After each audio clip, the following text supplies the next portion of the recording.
ಸಂಜೆಯಿಂದ vlog start ಮಾಡಿದ್ದೇನೆ. ಮಕ್ಕಳು ಸ್ಕೂಲಿಂದ ಬರ್ಲಿಕ್ಕಾಯ್ತು, ಹಾಗೆ ಬೆಳಿಗ್ಗೆದು ಸ್ವಲ್ಪ ಏನು ಇಡ್ಲಿ ಇತ್ತು, ಅದನ್ನು ಉಪ್ಪಿಟ್ಟು ಮಾಡುವ ಅಂತ. ಸ್ಕೂಲಿಂದ ಬರುವಾಗ ಹಸಿವಾಗ್ತದೆ, ಅವಾಗ ಉಪ್ಪಿಟ್ಟು ಮಾಡಿದರೆ ತಿಂತಾರೆ. ಜೋರು ಹಸಿವಿದ್ರೆ ತಿಂತಾರೆ, ಇಲ್ಲದಿದ್ದರೆ ತಿನ್ನೋದಿಲ್ಲ. ಸ್ವಲ್ಪ ಎಣ್ಣೆ ಹಾಕ್ತಾ ಇದ್ದೇನೆ.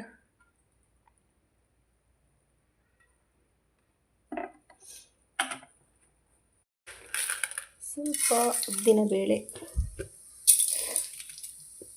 ಒಂದೆರಡು ಮೆಣಸು,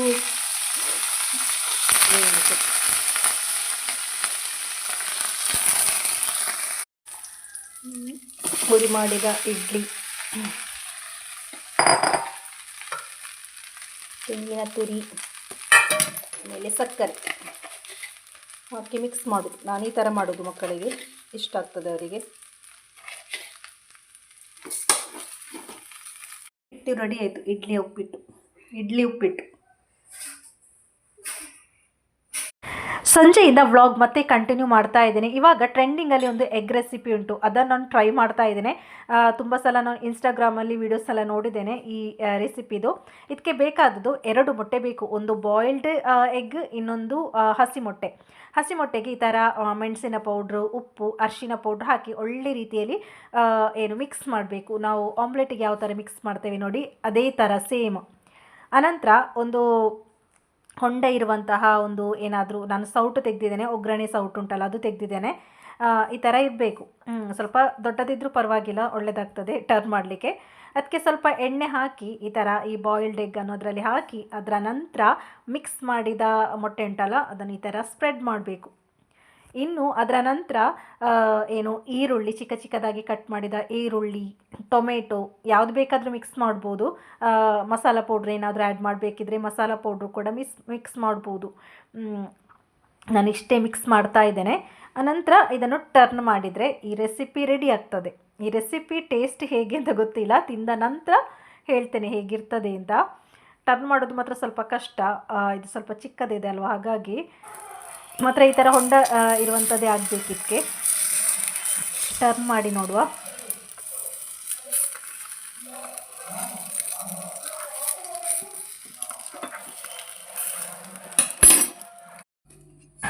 ಹೇಗೋ ನಾನು ಟರ್ನ್ ಮಾಡಿದೆ. ಇನ್ನು ಈ ಥರ ಕಟ್ ಮಾಡಿ ನೋಡಬೇಕು ಯಾವ ಥರ ಆಗ್ತದೆ ಅಂತ.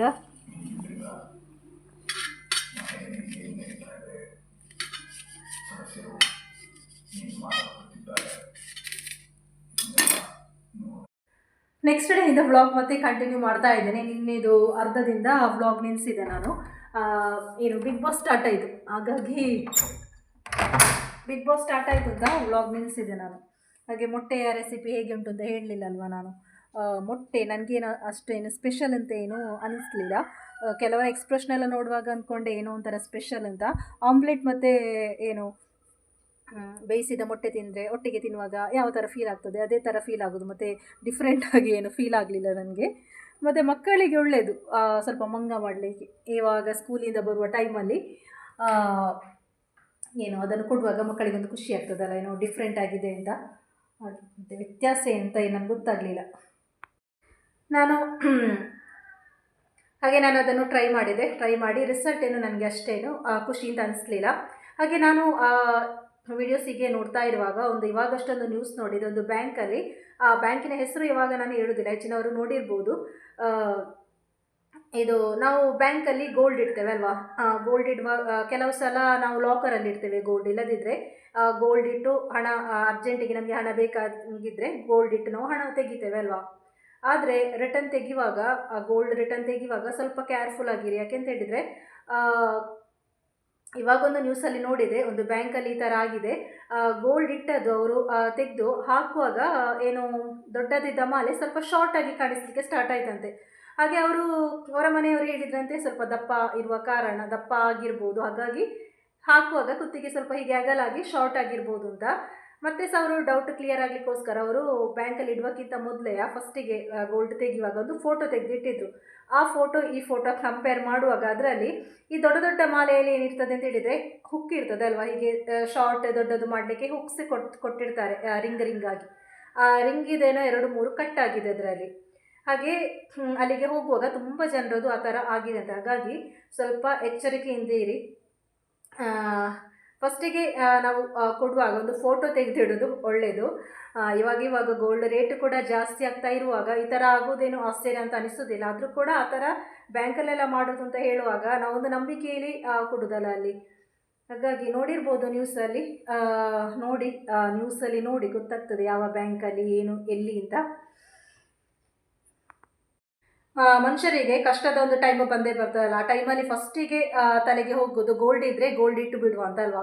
ಬೇರೆಯವ್ರ ಹತ್ರ ಕೇಳೋದಕ್ಕಿಂತ ನಮ್ಮ ಗೋಲ್ಡೇ ಇಟ್ಟು ಹಣ ತೆಗೆಯುವ ಅಂತ ಎಲ್ಲರ ತಲೆಯಲ್ಲಿ ಬರ್ತದೆ. ಹಾಗಾಗಿ ಕೊಡುವಾಗ ಸಹ ನಾವೊಂದು ವಿಶ್ವಾಸದಲ್ಲಿ ಮನಸ್ಸಿಗೊಂದು ಸಮಾಧಾನ ಇರ್ತದೆ, ನಾವು ಇಟ್ಟ ಜಾಗ ಸೇಫ್ ಆಗಿ ಉಂಟು, ಏನಾಗಲಿಕ್ಕಿಲ್ಲ ಅಂತ. ಈ ಥರ ಎಲ್ಲ ಆಗುವಾಗ ಇಟ್ಟವರಿಗೆ ಕೂಡ ಒಂದು ನೆಮ್ಮದಿ ಇರೋದಿಲ್ಲ ಅಲ್ವಾ, ಹೆದರಿಕೆ ಸ್ಟಾರ್ಟ್ ಆಗ್ತದೆ. ಹಾಗಾಗಿ ಎಲ್ಲ ಬ್ಯಾಂಕಲ್ಲಿ ಈ ಥರ ಮಾಡ್ತಾರೆ ಅಂತ ಖಂಡಿತ ಹೇಳಲಿಕ್ಕಾಗೋದಿಲ್ಲ. ಯಾವುದೋ ಒಂದು ಬ್ಯಾಂಕಲ್ಲಿ ಈ ಥರ ಆಗಿದೆ. ಹಾಗಾಗಿ ನಾವು ಜಾಗೃತಿ ಆಗಿರೋದು ಒಳ್ಳೆಯದಲ್ವಾ. ಇವಾಗ ಮೋಸದ ಜಗತ್ತಲ್ಲಿ ನಾವಿದ್ದೇವಲ್ಲ, ಎಲ್ಲ ಕಡೆ ಯಾವುದರಲ್ಲಿ ನೋಡಿದರೆ ಕೂಡ ಅದೇ ಥರ. ಫೋನಲ್ಲಿ ಎಷ್ಟು ಮೋಸ ಆಗ್ತದೆ ಅಲ್ವಾ. ಇದರೆಡೆಗೆ ನನಗೆ ಒಬ್ಬರು ಕಾಂಟ್ಯಾಕ್ಟಲ್ಲಿ ಇರುವವರ ಫೋನ್ ಏನಾಯಿತು ಅಂತ ಹೇಳಿದರೆ ಅವರ ನಂಬರ್ ಹ್ಯಾಕ್ ಆಯಿತು. ಅವರ ನಂಬರ್ ಹ್ಯಾಕ್ ಆಗಿ ನಮಗೆ ಗೊತ್ತಿಲ್ಲ ಅಲ್ವಾ, ಆ ನಂಬರಿಂದ ನನಗೆ ಒಂದು ಲಿಂಕ್ ಬರಲಿಕ್ಕೆ ಸ್ಟಾರ್ಟ್ ಆಯಿತು. ಲಿಂಕ್ ಹೇಳಿದರೆ ಅದು ಒಳ್ಳೆ ಲಿಂಕ್ ಏನಲ್ಲ. ಓಪನ್ ಮಾಡುವಾಗ ಗೊತ್ತಾಗಿರ್ಬೋದು ಯಾವ ಥರ ಲಿಂಕ್ ಅಂತ. ಹಾಗಾಗಿ ನನಗೆ ಗೊತ್ತಿತ್ತು ಆ ವ್ಯಕ್ತಿಯಿಂದ ಇಂಥ ಲಿಂಕ್ ಎಲ್ಲ ಕಳಿಸೋ ವ್ಯಕ್ತಿ ಅಲ್ಲ ಅಂತ. ನನಗೆ ಆಲ್ರೆಡಿ ಮೆಸೇಜನ್ನು ಬರೋದ ಒಂದು ಕಾಂಟ್ಯಾಕ್ಟಲ್ಲಿ ಇಷ್ಟು ಇತ್ತು ಅಂತಲ್ಲದೆ ನನಗೆ ಆ ನಂಬರಿಂದ ಯಾವತ್ತೂ ಮೆಸೇಜ್ ಆಗಲಿ ಏನೂ ಬರಲಿಲ್ಲ. ಹಾಗಾಗಿ ನಾನು ಅದನ್ನು ಅಲ್ಲೇ ಬಿಟ್ಟಿದ್ದೆ. ಅದಂತರ ಅವರ ಸ್ಟ್ಯಾಟಸಲ್ಲಿ ಹಾಕಿದ್ರು ನನ್ನ ಅಕೌಂಟ್ ನನ್ನ ನಂಬರ್ ಹ್ಯಾಕ್ ಆಗಿದೆ ಅಂತ. ಆವಾಗ ಗೊತ್ತಾಯಿತು. ಹಾಗಾಗಿ ಯಾವ ಥರ ಎಲ್ಲ ಏನೆಲ್ಲ ಆಗ್ತದೆ. ಹಾಗಾಗಿ ನಾವು ನಮ್ಮ ಜಾಗ್ರತೆಯಿಂದ ಇರಬೇಕಲ್ವಾ. ಹಾಗೆ ಇವಾಗ ಬಿಗ್ ಬಾಸ್ ಅಂತ ನೋಡಲಿಕ್ಕೆ ತುಂಬ ಇಂಟ್ರೆಸ್ಟ್ ಇದೆ ಅಲ್ವಾ.